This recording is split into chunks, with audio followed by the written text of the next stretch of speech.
We are to reflect Christ's love. November 24th.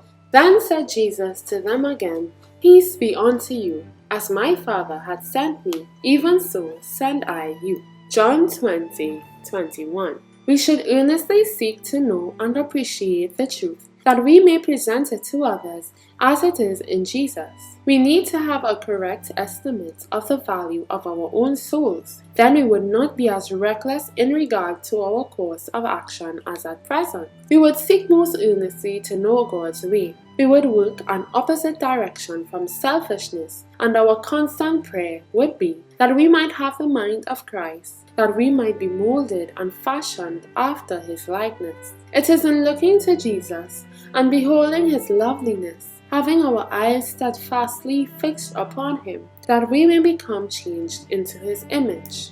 He will give grace to all that keep his way, and do his will, and walk in truth. I beseech you, whose names are registered on the church book as worthy members, to be indeed worthy, through the virtue of Christ. Mercy and truth and the love of God are promised to the humble and contrite soul.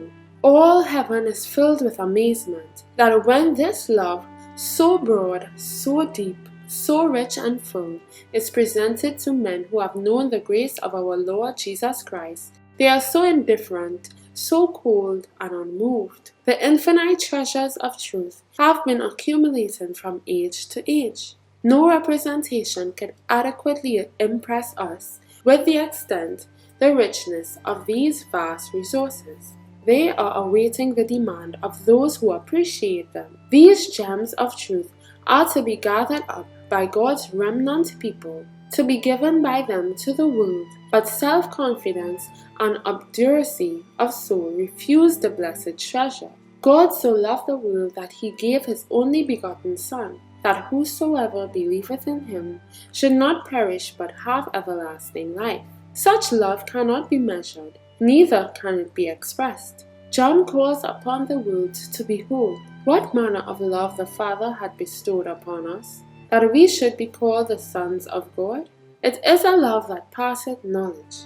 In the fullness of sacrifice, nothing was withheld. Jesus gave himself. God designs that his people shall love one another as Christ loved us. They are to educate and train the soul for this love. They are to reflect this love in their own character, to reflect it to the world. Each should look upon this as his work. Christ's fullness is to be presented to the world by those who have become partakers of his grace. They are to do that for Christ, which Christ did for the Father, represent his character. Reflecting Christ, 290, from Our Father Cares, page 340.